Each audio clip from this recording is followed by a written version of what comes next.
Sisaliana indray no hiarahana aminao ary hanolorana ny arahaba ho anao izay manaraka ity fandaharana mitondra hery ity dia araka izany moa dia irina foana ny hoe tena azo hery tokoa ianao ary ny fiarahantsika eto dia tena hitondra hery ka ahafahako sy ahafahanao mandroso lavidavitra kokoa indray izany eo amin'ny fiainana satria efa azo hery vaovao.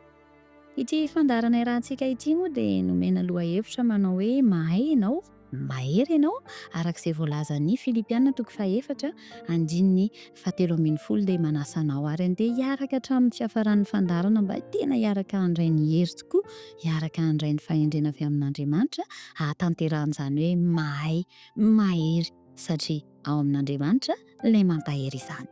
Manasa anao ary andeha hiaraka hivavaka satria anombohana ny zavatra rehetra dia tsara ny miantso an'Andriamanitra. Hivavaka isika. Tompo Andriamanitra rainay, tsara indrindra ho anao irerany ny voninahitra ho mandrakizay. Tafaradalana eto indray izahay ary hiaraka hanovo hery eo an-tongotry Kristy fanirianay hoe ny fanahinao masina no hialo lalana aty am-ponay mba handraisanay tokoa ny hery ny fitahiana avy aminao ka hitombo amin'ny Kristy any izahay. Misaotra inona Andriamanitra fa amin'ny anaran'i Kristy ilay tianay no anaovanay ny vavaka. Amen. Asa ry namana nanahoana izay ny 4 ora faran'izay nolalovanao izay? Mba nahafinaritra ihany sa nanahoana no nahatsapana azy? Mba nahita mangirana ve? Ny azo antoka aloha dia matoa zasenao tafaraketo dia samy nitahian'Andriamanitra ary samy narovany ka ninona no sedratsika tany na mafy na nanahoana dia tafaraka aloha isika ankehitriny hiderantsika manokana an'Andriamanitra izany ary hanomezantsika voninahitra azy satria izy no mahatoa izao, izy no tsy mahalandritra antsika fa na nanahoana ny 4 ora faran'izay nalovanao mety ho tena mafy taminao izany. Mety ho ianao ilay olona anisan'izay hoe tena mandalo fahasahiranana amin'ny fiainana ka tsy mora ny fiatrehana an'izany 4 ora izany ka ny farany teo mihitsy ilay tena nangidy taminao.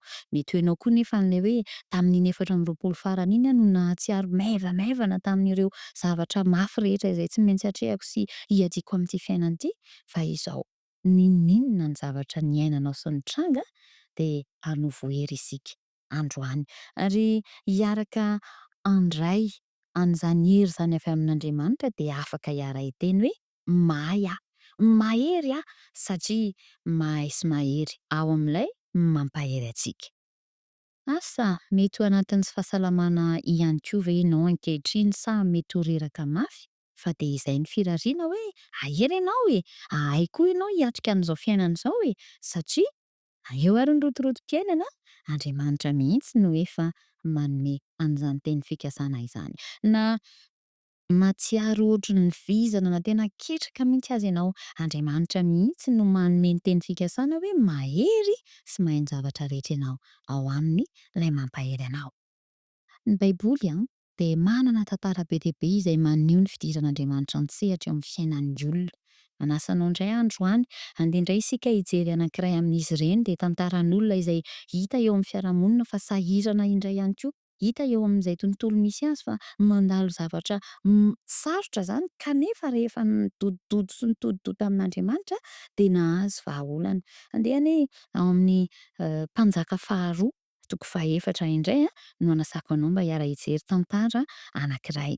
Mpanjaka faharoa toko faha-efatra dia ny 1 ka hatramin'ny fahafito no mirakitra io tantara io. Mpanjaka faharoa toko faha-efatra ny 1 ka hatramin'ny fahafito. Izao no resahan'izany tantara izany hoe ny nampitomboin'i Elisa ny diloilon'ilay vehivavy maty vady. Ovaka itsika amin'ny anaran'i Kristy ity tantara ity 1 ka hatramin'ny fahafito. Ary nisy vehivavy anankiray vadiny zanaky ny mpaminany nitaraina tamin'i Elisa hoe maty ny vady mpanomponao ary ianao mahalala fa nataotran'i Jehovah ny mpanomponao nefa tonga ny tombotsoa saka ny zanako mirahalaho andeviny. Dia hoy Elisa taminy, inona ary no ataoko anao lazao amiko inona avy ny anananao ao an-trano? Fa hoy raha vehivavy, ny ankizivavinao tsy manana n'inon'inona ao an-trano afa-tsy diloilo iray tavoara monja. Ary hoy izy, andeha mindra milany amin'ny namanao rehetra manodidina de vilany tsy misy zavatra nefa aza tao fitsy. Ary rehefa tafiditra ianao de aoka rindrim-baravarana ianao sy izy mirahalahy zanakao ary manodina amin'izany vilany rehetra izany de atokany izay feno. De niara teo aminy ravehivavy ka nirindrim-baravarana mba amin'izy mirahalahy zanany ary izy mirahalahy nitondra ny vilany ho any aminy fa reniny kosa nanidina mideloelo. Ary noho ny feno ny vilany de hoy izy tamin'ny zanany: "Itondray vilany iray koa fa hoy kosa ireo taminy tsy misy vilany intsony" ary de nitsahatra mideloelo. Eo amin'ny andininy fafito de avy ravehivavy ka nilaza tamin'ny lehilahy an'Andriamanitra ary hoy kosa izy: "Mandehana, amidio ny diloilo ka hanefa izay trosan'olona aminao ary izay sisa de hivelomanao sy ny zanakao." Mahafinaritra ny mamaky tantara ao amin'ny Baiboly.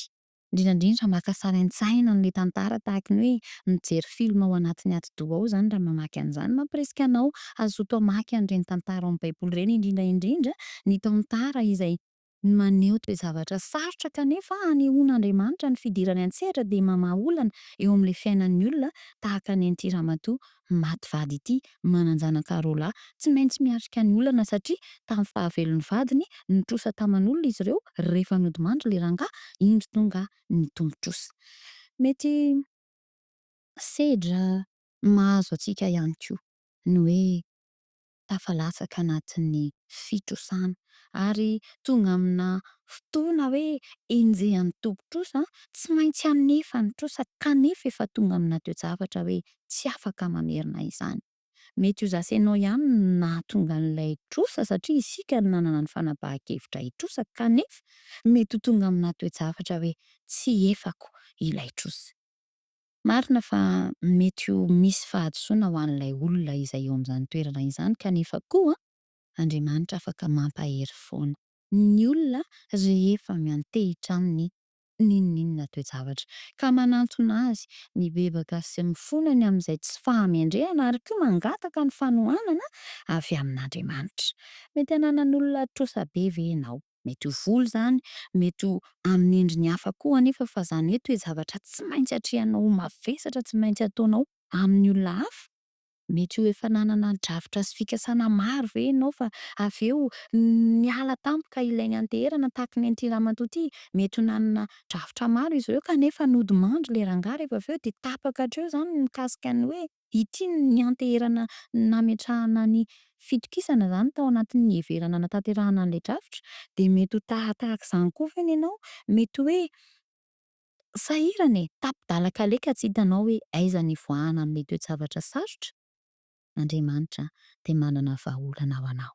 Indrindra indrindra moa resahana hatrany hoe raha tokan-tena ianao ka mahatsiaro tsy manana olona hanampy anao na misy olona ihany maro manodidina anao, mety ho mana-tokantrano ianao, mety ho manana namana nampiray-tampo ianao fa ianao mihitsy ny mahatsiaro hoe tsy afaka hiaribata aminao an'le izy ny a fa ianao ihany no tsy maintsy hivesatra, n'inon'inona de manana vahaolana ho anao Andriamanitra. Mety ho efa tany indomindoza ve ianao tahaka ny an'ity ramatoa ity hoe tadiaviny alaina ny zanako no atao andevo, raha tsy efa le trosa zany de ho alain'ny tompo-trosa ny zanany no atao andevo hanefana an'izany. Mety ho tany indomin'ny zavatra toy izany ve ianao hoe ho very indray le izay mbola eto amiko noho ilay tsy efako teo aloha? Manoloana ny zavatra sarotra ohatr'izany eo amin'ny fiainana mihitsy no miantso asenao Andriamanitra hidodododo any aminy fa manana vahaolana izy. Andeha tsy hoe hitady amin'olona indray fa raha nitranga ny zavatra n'ity ramatoa ity efa nifangalany tany amin'olona no mahatonga azy an'izao toe-javatra izao fa andeha Andriamanitra no hitodi-dodoana sy hitodihana voalohany fa izy ilay efa manana ny vahaolana, ilay efa miandry, izy nay miteny hoe mahay ianao de mahery ianao raha ato amiko ilay mpampahery anao zany hoe hainao miatrika an'io toe-javatra io, tafavoaka amin'io ianao satria hahery ianao satria ao amin'ilay mampahery anao. Raha amin'izao fiainana misy antsika izao no hitrangan'ny toe-javatra ohatran'ny an'ity ramatoa ity de alaiko sary an-tsaina zany hoe manan'olana ianao de manantona ny mpanompon'Andriamanitra iray izay heverinao fa afaka hifampiresaka aminao, handraisanao izay toromarika avy amin'Andriamanitra ho ataonao amin'ny fiainanao de miteny aminao izy hoe mandeha any ianao mindrambilany de mirindrina anaty trano ary ararao ny menaka izay anananao fa ho feno ireo vilany ireo. De mety himenonenona raha isika amin'izao fotoana izao, de mety ho be fanontaniana raha isika amin'izao fotoana izao, mety ho be fanahiana raha isika amin'izao fotoana izao hoe zany ve de Tsy mahamenatra ve hindrana vilany etsy sy eroa? Fiainana efa sarotra ty. Iza indray no mbola hanome anao? Mety menomenona hoe aiza koa na possible an'izany? Menaka ray tsy ray vilany anie eo fa ray tavoahangy e. De zany ve no araraka fa izao ho an'ity ramatoa iray ity rehefa nomena toromarika izy de nandeha izy nanatanteraka izany. De toy izany ihany koa satria le ramatoa nanaiky, satria le ramatoa naneho finoana de nanaraka azy koa ny zanany. Azon'ireo zanandreo atao anie nandà hoe zahay anie tsy haka vilany zany e. Indrindra raha ny tanora am'izao fotoana izao irahanao vilany ve ny andeha hindramina any amin'ny fiarahamonina nanaiky an'izany ve? Raha tanora ny irahanao efa nitondra be dia be de mbola andana foana aloha maka, andana foana aloha maka de tetezina daholo ny tanàna, ny trano rehetra eo manodidina angalana an'izany de mety andà. Mety ny ankizy efa marani-tsaina am'izao fotoana izao koa hiteny hoe zany koa very neny de mba hito hoe aiza koa diomenaka io ve de afeno an'ireo vilany rehetrarehetra be da be reo. Fa satria le reny nanaiky, ilay nanana fahasahiranana, ilay mpitondra tena, ilay nanan'olana Arahantro Sabe nanaiky ny toromarika ampahitsim-po tsy menomenona de nanaraka ihany koa ny zanany. Ohatra tsara ho an'ny zanaka ny olona anankiray, ray aman-dreny zany, ray na reny izay mijoro amin'ny fahamarinana ary iny koa nefa ny lalana hitondran'Andriamanitra anao ho tafavoaka ao amin'ilay fahasahirananao. Ho aso anao zany. Raha enjehany toe-javatra sarotra isika am'izao fotoana izao. Asa mety ho vokatry n'izay nataontsika ihany ve? Mety ho tsy izay koa ve nefa fa misy ihany koa ireo tratriny ankasiparana amin'ity fiainana ity. Androany andao isika hiteny hoe mahay aho, mahery aho satria manana mpampahery ao an-danitra ao. De arak'izay lazain'ny Timoty faharoa toko voalohany andininy fafito andehany mba jerentsika indray zany voalazan'ny soratra masina izany teny izay atolotra manokana ho anao indray zany androany teny Timoty faharoa toko voalohany andininy fafito de izao no lazain'ny soratra masina amiko sy aminao hoe fa tsy nomen'Andriamanitra fanahy osa isika fa fanahy mahery, fitiavana ary fahaononantena. Ry hava-malala, io Andriamanitra io anie ka be fitiavana e. Ny fanahy izay nomeny antsika tsy fanahy osa fa fanahy mahery, omeny fitiavana ihany koa isika ary omeny fahononantena ary zany no entintsika hanatanteraka ny toromarika avy aminy ary indriny ny varavaranao. Aoka mihitsy zany aloha any ivelany any ny zavatra rehetra fa enao sy ilay baiko nomen'Andriamanitra anao hankatono amin'izay ny mahakasika anao ary indrina de aoka ianao sy Andriamanitra no ifampiresaka. Henoy ny toromarika avy amin'Andriamanitra fa hankatony amin'ny feo hafa rehetra ny sofinao. Andriamanitra tsy manome fanahy osa fa fanahy mahery ary Andriamanitra tsy manome zavatra hafa fa fitiavana, fahononantena ka mandeha arahana ny sitrapony, andeha arahana ny toromarina ka tsy hametraka fanontaniana, tsy hanao hoe sao de zao ary sao de makatsy ary sao de manana fa narahana ny kitsipo ny sitrapon'Andriamanitra. Maninona moa raha andao ka tsahana mihitsy hoe inona ny sitrapon'Andriamanitra? De izy no manokatra lalana ho azo anao amin'ity fiainana ity. Andao tadiavina mihitsy hoe inona ny tiany, inona ny fahamarinana omeny ho arahana.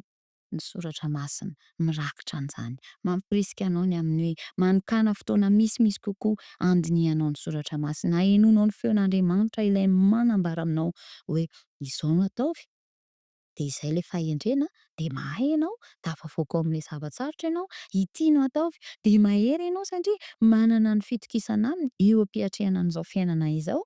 Andriamanitra miandry asa ianao hikatsaka ny sitrapony. Ary zao Andriamanitra tsy miandry hoe hiova aloha isika fa io toe-javatra misy asa ianao am'izao fotoana io mihitsy no iantsony asa ianao. Tsy niandry izy hoe miova kely aloha le ramatoa na nandray aloha mitady zavatra hafa mba ahitana fond hanombohana asa vaovao fa inona ny misy ao aminao dia ilo iray tavoara eo no engan'Andriamanitra indray hitahinanao. Ka inona ny zava-misy eo amin'ny fiainanao ankehitriny? Misy maneritery, misy mamparary fo, misy mampaketraka sy mahakivy ve fa io toe-javatra io mihitsy no andrasan'Andriamanitra anao.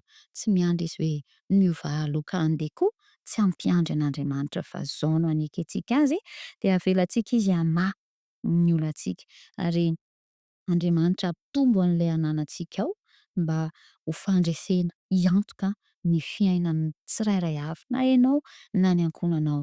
Ho an'ilay ramatoa rehefa nanaraka an'izany toromarika izany izy arak'ilay tantara ao amin'ny baiboly de hoy ny mpaminany taminy hoe hoy ny lehilahin'Andriamanitra zany Elisa taminy hoe andana midio dia fao ilay troso dia ny ambiny ivelomanao sy ny zanakao amin'Andriamanitra manana ambianty izay manaiky anaraka ny toromariny ka andeha averina ihany ny antso hoe andeha any amin'Andriamanitra no hitotototo hitady vahaolana andeha hikatsaka ny sitrapony mihitsy mba hahitantsika an'ilay sitrapony ilay toromarika azahoantsika an'izany fiadanana ao amin'Andriamanitra izany ka fanirianao indray ary ve ny hoe ahay tokoa ahery tokoa tapa-kevitra mihitsy ve ianao hoe hikatsaka ny sitrapon'Andriamanitra ka azo ny toromarika dia ahita fitahiana eo amin'ny fiainanao raha sitraka indray izany dia asaiko ianao hoe andao hanolotra ny fiainantsika amin'Andriamanitra tokoa ka hikatsaka ny sitrapony ary andeha hiaraka hivavaka ho amin'izany hivavaka isika.